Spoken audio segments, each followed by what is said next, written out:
رئيس محكمة جنايات مصر. تعطيل العمل بالدستور بشكل مؤقت. يؤدي رئيس المحكمة الدستورية العليا اليمين أمام الجمعية العامة للمحكمة.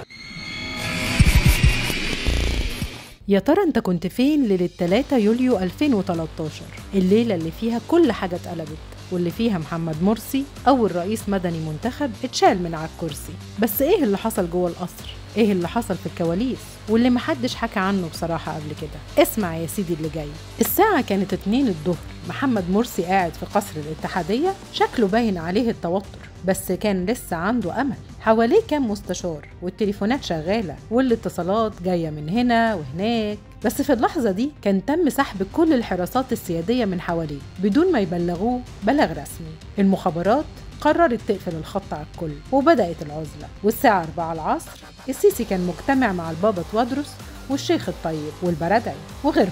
الاجتماع السري حصل في مقر المخابرات الحربية، بيتناقشوا في حاجة واحدة: هنعلن البيان امتى. بس الحاجة الملفتة بقى ان الاجتماع ده ما كانش فيه ولا حد من الاخوان ولا حتى مرسي نفسه، وطبعا ما كانش عارف انه بيتم الاتفاق على عزله. والساعة 5:30 المغرب في خبر وصل للقصر من مصدر خاص: الجيش هيعلن العزل خلال ساعات.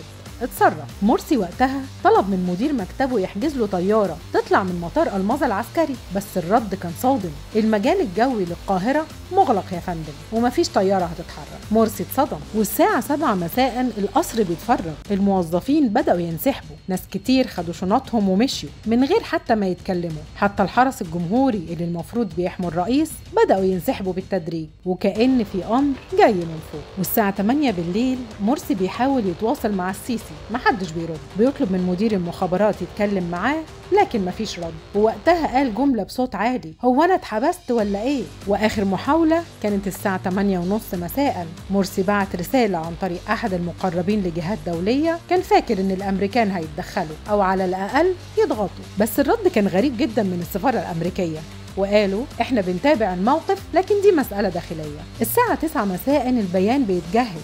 في الوقت ده التلفزيون المصري بيعمل بروفات على بيان السيسي، الكاميرات كلها جاهزة والميكروفونات كمان، وورقة البيان بين ايدين السيسي مكتوبة بخط واضح وكأنها جاهزة من أيام. البيان اتذاع الساعة 9:25، وفي اللحظة دي يؤدي رئيس المحكمة الدستورية العليا اليمين أمام الجمعية العامة للمحكمة إجراء انتخابات رئاسية مبكرة على أن يتولى رئيس المحكمة الدستورية العليا إدارة شؤون البلاد خلال المرحلة الانتقالية ولحين انتخاب رئيسا جديد.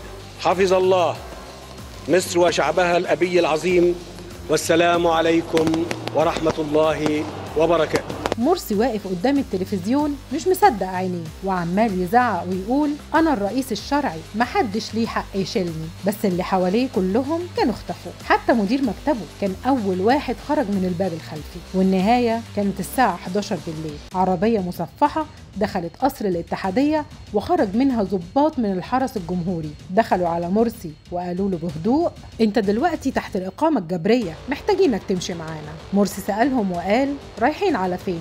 قالوا له: ما تقلقش، مكان آمن. وتم نقله بطيارة هليكوبتر من ملعب الحرس الجمهوري، ومن بعدها اتفتح ملف طويل من القضايا والتحقيقات والمحاكمات. وفي النهاية ليلة سقوط مرسي ما كانتش ليلة عادية، دي كانت ليلة اتغير فيها مصير الدولة، فيها تحركات صامتة وخطط محبوكة، وأهم من كل ده ليلة ما حدش طلع منها زي ما دخل.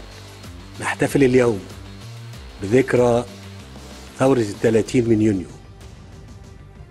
تلك الثورة الخالدة التي شكلت ملحمة وطنية سطرها أبناء مصر. وباسمكم جميعا أقول وأكرر: وبالله، تحيا مصر، تحيا مصر، تحيا مصر، والسلام عليكم ورحمة الله وبركاته.